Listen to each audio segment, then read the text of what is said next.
never ending. Start another day, it feels the same. Is it always gonna be this way? And you feel like running, 'cause it feels like all you've ever wanted is fading with each day. If you could only wait another moment with me, 'cause I only ever wanted you to stay, and I can't imagine you leaving, watching you walk away. I was never enough for you to leave. I'd give anything up if you could hold on and wait another moment with me.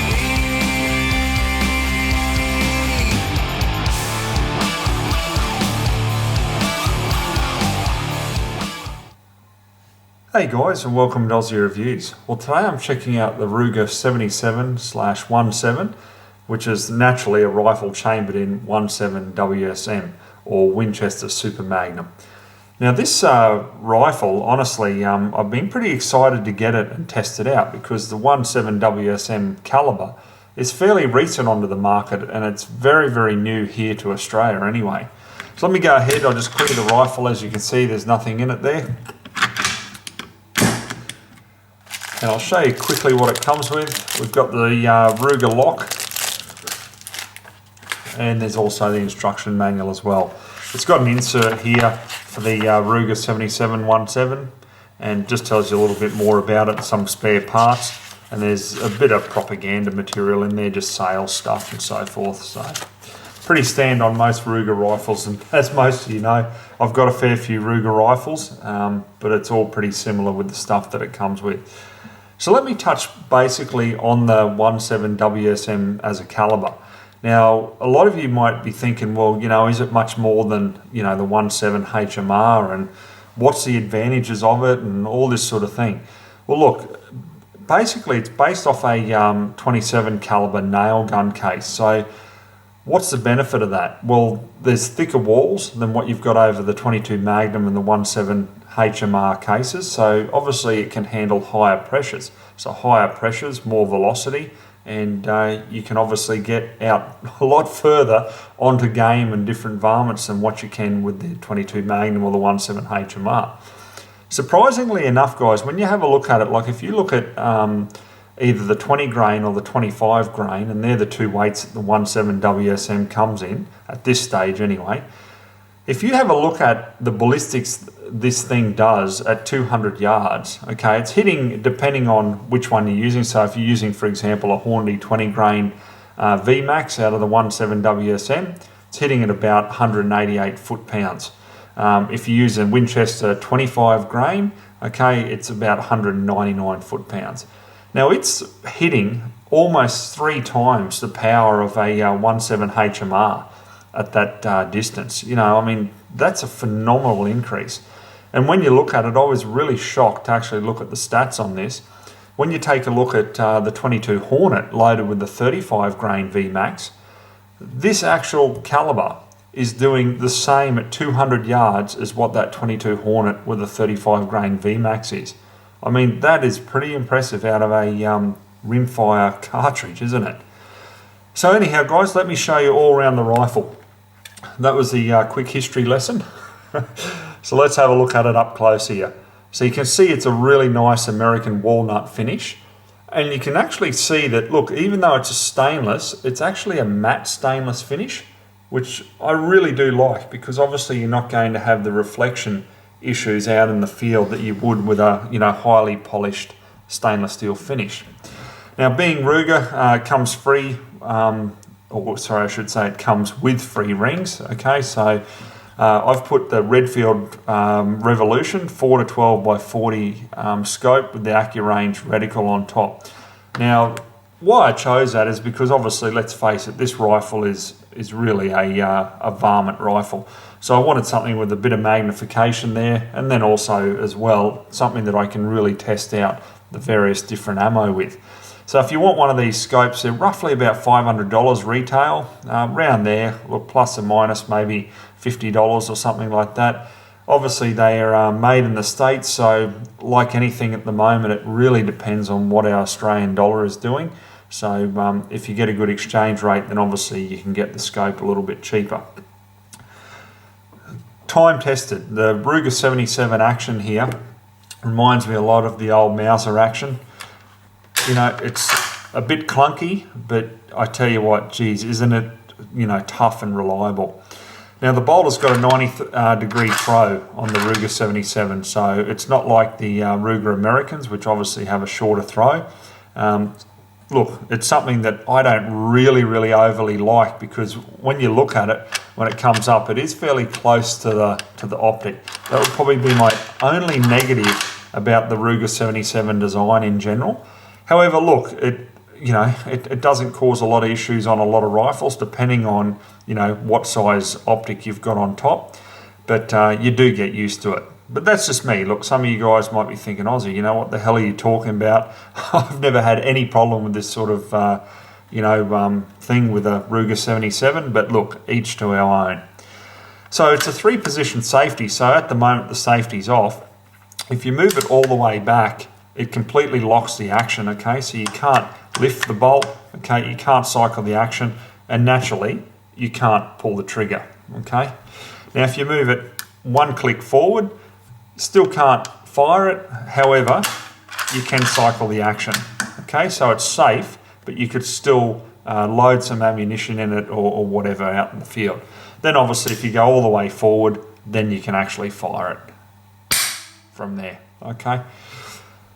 Now, Rotary Magazine on it is the time-tested Ruger design. However, obviously with the 17 WSM, it's obviously a bigger cartridge, and this one holds 6 rounds, okay?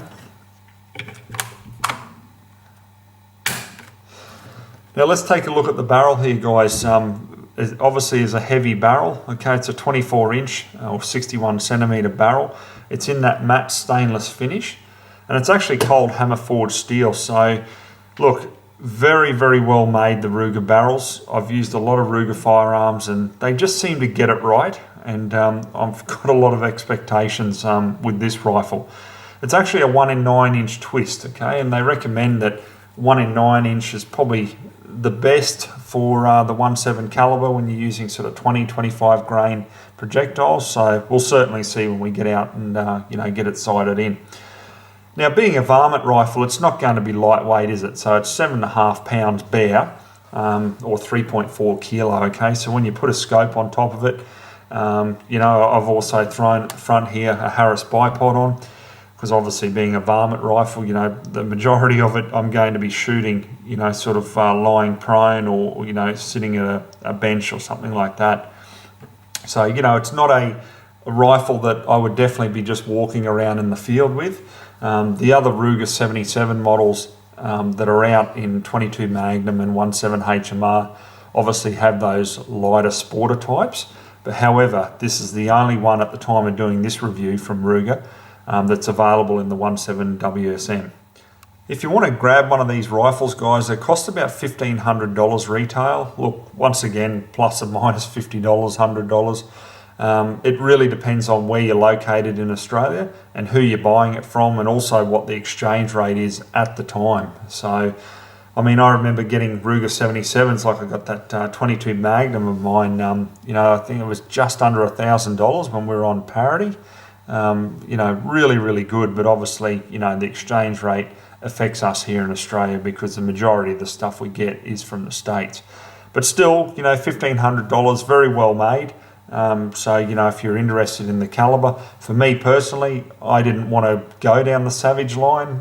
There was a lot of reported issues. I'm no expert on what the issues were. I just steered clear of the Savage in the 17 WSM, and I was really anticipating the release of the Ruger. So here it is. All right, guys, look, we're going to get out, get it sighted in, and really put this to the test. So let's get to it. So what I've got, guys, is every available ammunition for the 17 WSM at the time of doing this review. So we'll start off with the Winchester with the 25 grain basically it's a VMAX, it's a polymer tip. Then we'll go down to the 20 grain polymer tip from Winchester. Then we've got Hornady's 20 grain VMAX offering here. And then last of all, we've got the polymer tip there from American Eagle or Federal. So what I'm going to do, guys, normally with rimfire, you know, most of the time I sight it in to start with at about 50 yards.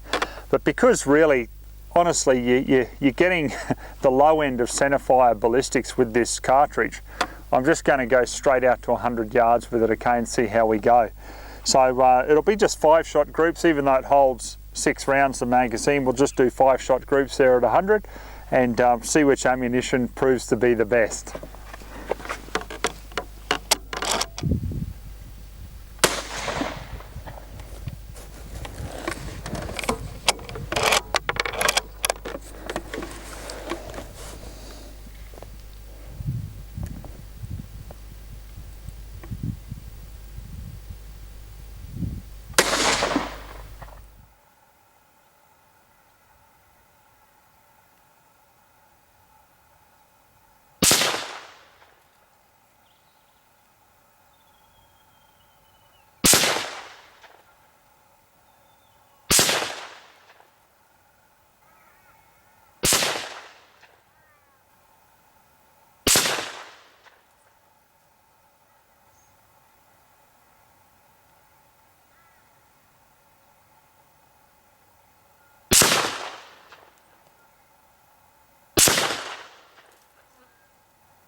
Alright guys, to be honest, there's some very varied results here.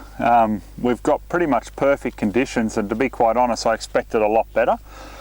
The first one was the 25 grain from Winchester. I mean, it's just all over the shop there. So measure it how it is. So we've got, you know, a 3-inch spread, which is just disgraceful, to be quite honest. You know, if you've got a varmint rifle and at 100 yards it's shooting at 3 inches, I mean, there's something seriously wrong with the ammunition. Come down to the 20 grain out of the Winchester, a little bit different story here. We've tightened up a lot more. There's about 1.2 inches there. Oh, let's extend it out at 1.5 inches. So still, for my standard, not acceptable. We come up to the Hornady and it's spread as well. So we've got even worse, 2.3 inches there. Then we come down to the American Eagle and things have started to tighten up quite nicely here. So we've come down to just over an inch, about 1.2 inches there.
So we'll start off here, the 25 grain. We've had a flyer again, so I just can't seem to be getting anything, you know, consistent with them. So we've come down to 1.7, 1.6 inches there, okay? When we come down to the 20 grain, really nice there. We'd have to be under an inch for sure. Well, a half inch there. Oh, a little bit more. 0.6 of an inch. So I'm very, very happy with that, and that's the sort of accuracy you would expect from it. Coming up here to the Horndy ammo, beautiful. We've got a really nice cluster there. Had a bit of a flyer there. So I mean, geez, if we'd stuck to the little cluster there, look, we'd be about 0.4 of an inch. But we'll measure it how it is. And we're just on 1.1 inches. Then we come down to the American Eagle. Yeah, it's sort of just a bit all over the place there. About the same, 1.1, but nothing really consistent. So honestly, I think it's going to come down to, look, if we didn't have that bit of a flyer, the Horndy ammunition would probably be my preference. Although the Winchester 20 grain there is actually pretty good. So this is what you've got to weigh up, guys, because the exchange rate's not too good at the moment. We're getting charged a fair bit for ammunition from the US. Luckily, the Winchester is the cheapest. Okay, so you're starting off at around about 38 cents a shot for that. Then you move up to like 57 cents a shot for the Hornady, and I think up to about 65 cents a shot for the American Eagle. So it's not cheap. So looking at this, probably the Hornady would be a little bit more accurate. However, for price wise and, you know, economical shooting, I think I'd go for the Winchester 20 grain. So let's just adjust that, probably a click, probably a click or two up and a click over to the right, and we'll have some fun with the rifle. I want to demonstrate the power of this actual cartridge for you, so let's have some fun.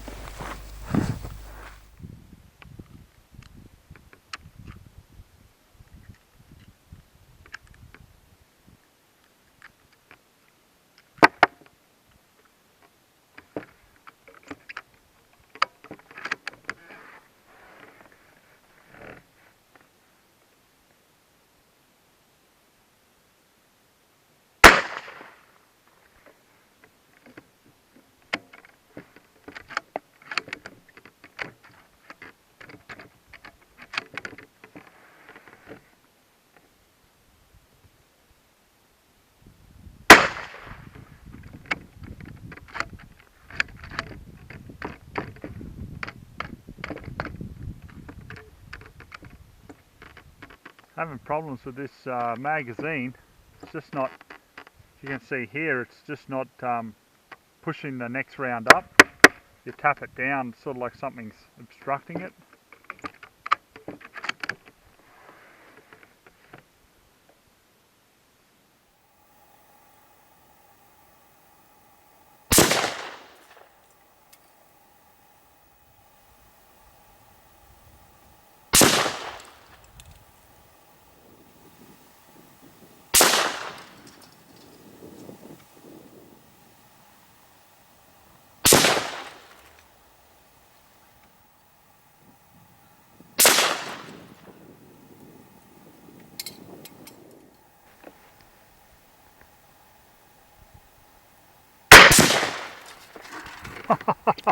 Yeah, you can really see the power of this little cartridge there.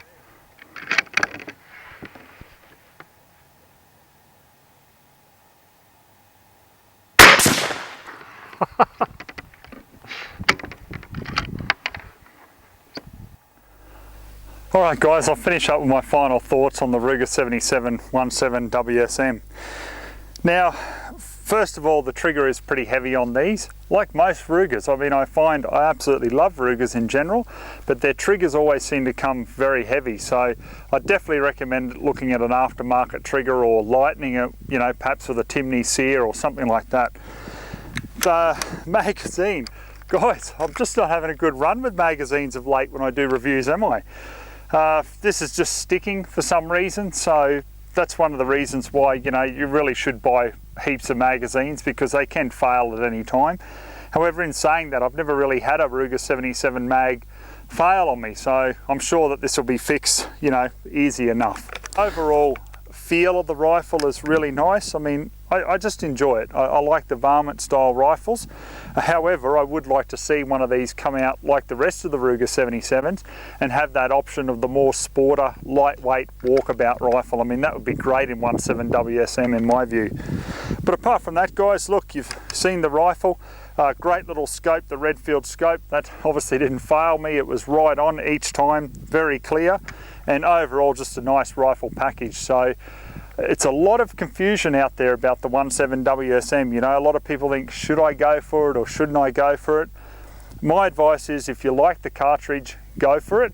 The only problem we're faced with at the moment is a bad exchange rate, but I mean, that's across the board for any ammo you're going to buy.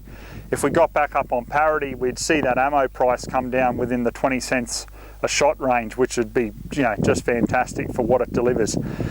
You really need to make sure also, guys, that you do patch it out fairly regularly, because it's just like a centerfire rifle, this. You know, you're definitely not going to put a couple hundred rounds through it without cleaning it, okay?